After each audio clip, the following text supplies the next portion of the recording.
Daryl Mitchell's extraordinary run of form continued as he fell just 3 runs short of his 400 in just 7 LV County Championship innings this summer on the opening day of Worcestershire's latest match with Essex at New Road, a day which was a fairly even one. Batting first after winning the toss on a delightful day in Worcester, Mitchell, who began the day as the leading run scorer in the championship this summer, and his opening partner Matt Pardo, made a very good start for a side which has also begun this season well. They began this match in second place in the second division, and these two batsmen were soon putting their team into a good position once again at a ground where building big scores has not always been easy so far this summer. This day looked to be different though, with the sun above and the straw-coloured pitch looking good for the batsmen to fill their boots on, especially against an Essex side missing a number of their front-line attack. Mitchell doesn't need any help right now to score his runs, having been on the pitch for every single delivery in his last side's game when he scored back-to-back hundreds.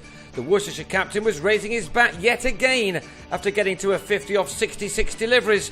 This half-century was one of his quicker ones, which emphasised that this pitch was full of runs, especially if you're batting out of your skin, as he is clearly doing right now. He was soon on his way to becoming the first player to amass 600 championship runs this summer, and he has needed only 7 innings to get to that point. He and Pardo, who was also batting with very few problems, opened up with a telling stand of 117 in just the first 26 overs of the match. So it came as something of a surprise when Pardo was out for 45. Greg Smith with the LBW to earn his side a wicket they very much needed. And it was one which started to turn the fortunes of this game. Tom Kohler-Cadmore has found life tough in the championship this year, and he'd made only 9 when he was LBW to debutant Jesse Ryder's medium pacer. Tom Fell's first innings of the summer lasted 15 balls but didn't include a run. He was bowled by Graham Napier as Essex began to turn the tide, now reducing their hosts to 143 for 3. Mitchell has carried his side a little bit this year with the bat, and he was still going strong. A 3rd successive ton and his 4th of the campaign seemed a certainty as he moved on to 97. But then he got a leading edge as he tried to turn this ball from Napier to leg.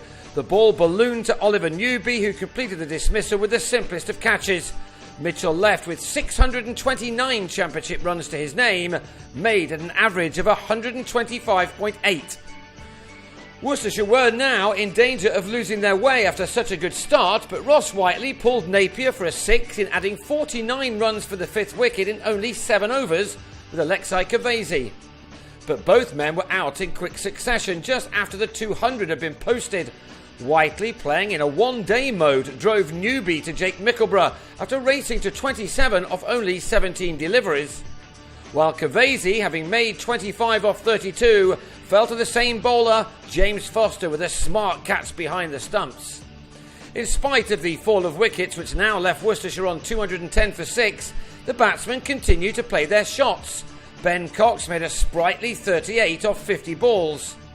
But he was then superbly caught by Foster, proof again why a number of pundits are suggesting that the Essex captain should be given the England keeper's role in the Test series this summer.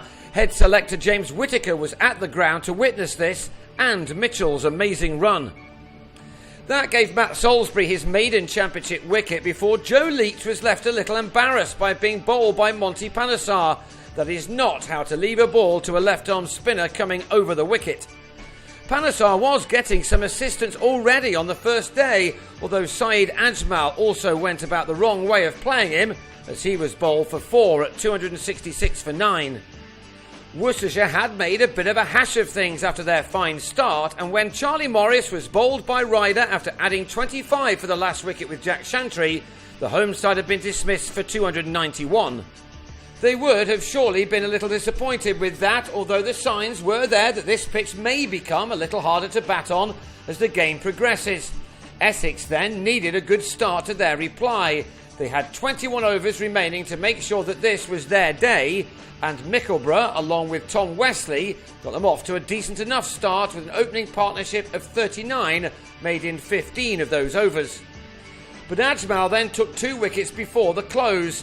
He used all of his skills to have Wesley leg before for 24.